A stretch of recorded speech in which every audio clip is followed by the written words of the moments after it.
قرآن مجید اللہ کا کلام ہے، اس کی تدوین ہوئی ہے، یہ بھی ایک دیوان کی شکل میں ہے، اس کو بھی جمع کیا گیا ہے، لیکن یہ جمع و تدوین قرآن یہ خود اپنی جگہ پر ایک بہت اہم موضوع ہے جس کے بارے میں بعض معلومات ہمارے ذہنوں میں ہر وقت مستحضر رہنی چاہیے۔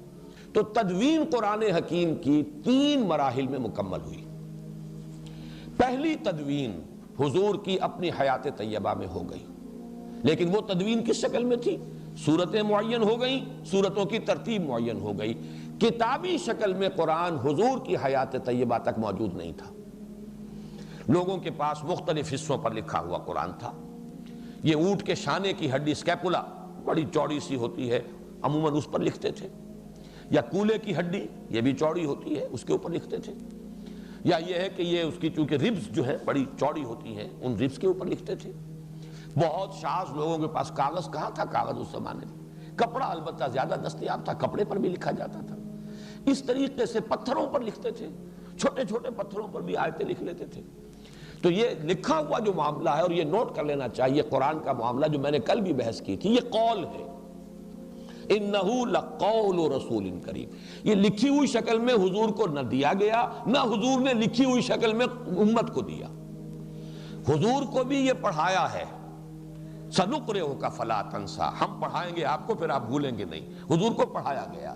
یہ گویا کہ قول جبرائیل اور پھر قول محمد بن کر لوگوں کے سامنے آیا ہے صلی اللہ علیہ وسلم۔ جبرائیل سے حضور نے سنا اور حضور سے صحابہ نے سنا۔ تو اصل میں تو قرآن کی بنیاد جو ہے وہ پڑھی جانے والی شے ہے، یہ لکھی جانے والی شے اصلاً نہیں تھی، لکھی گئی ہے، حضور کے زمانے میں لکھی گئی ہے، اور حضور نے اسی لیے یہ حکم بھی دے دیا تھا، لا تکتبوا عنی الا القرآن، احادیث کو منع کیا تھا کہ میری باتوں کو ابھی مت لکھو، گڑبڑ ہو جائے گا کہیں، قرآن مجید ہی کو لکھو صرف۔ لیکن یہ لکھنا جو ہے اصل نہیں ہے، اصل قرآن حضور کے سینے میں جمع کیا اللہ نے، اور پھر صحابہ کے سینے میں جمع کر دیا محمد الرسول اللہ صلی اللہ علیہ وسلم نے۔ وہ منہ سے منہ کو گیا ہے، قول سے قول کی شکل میں گیا ہے، لوگوں نے سیکھا ہے حضور کے دہن مبارک سے۔ اِنَّهُ لَقَوْلُ رَسُولٍ کریم، جس پر میں کل گفتگو کر چکا ہوں۔ بہرحال لکھا ہوا قرآن بھی تھا، لیکن کتابی شکل میں نہیں، جمع شدہ شکل میں نہیں۔ جمع شدہ شکل میں صرف سینوں میں تھا، حفاظ کو یاد تھا، انہیں یاد تھا قرآن اس ترتیب کے ساتھ ہے۔ اور اس کے لیے سب سے بڑی دلیل یہ ہے کہ ہمیں روایات ملتی ہیں صحیح کہ ہر رمضان مبارک میں جتنا قرآن اس وقت تک نازل ہو چکا ہوتا تھا، حضور اور حضرت جبرائیل جیسے کہ ہمارے ہاں بھی رمضان مبارک کے آنے سے پہلے دورہ کرتے ہیں حفاظ، حافظ سناتا ہے دوسرا سنتا ہے، تاکہ یہ کہ تراویح میں سنانے کے لیے تازہ ہو جائے۔ تو رمضان مبارک میں حضور اور حضرت جبرائیل مذاکرہ کرتے تھے، قرآن مجید کا دورہ ہوتا تھا قرآن کا۔ اور آخری رمضان مبارک جو آپ کی حیات طیبہ کا ہے، اس میں پورے قرآن کا 2 مرتبہ دورہ کیا ہے محمد الرسول اللہ صلی اللہ علیہ وسلم نے حضرت جبرائیل سے۔ تو ظاہر بات ہے ترتیب تو تھی، تدوین ہو چکی تھی، لیکن وہ کتابی شکل میں نہیں تھی، وہ سینوں کے اندر محفوظ تھی ترتیب۔ ویسے لکھی ہوئی مختلف صورتیں، مختلف آیتیں لوگوں کے پاس مختلف چیزوں پر موجود تھیں۔ اس معنی میں جہاں تک حافظے میں اور سینے میں مدون ہو جانا ہے قرآن کا، وہ تو نبی اکرم صلی اللہ علیہ وسلم کی حیات طیبہ کے دوران مکمل ہو گیا۔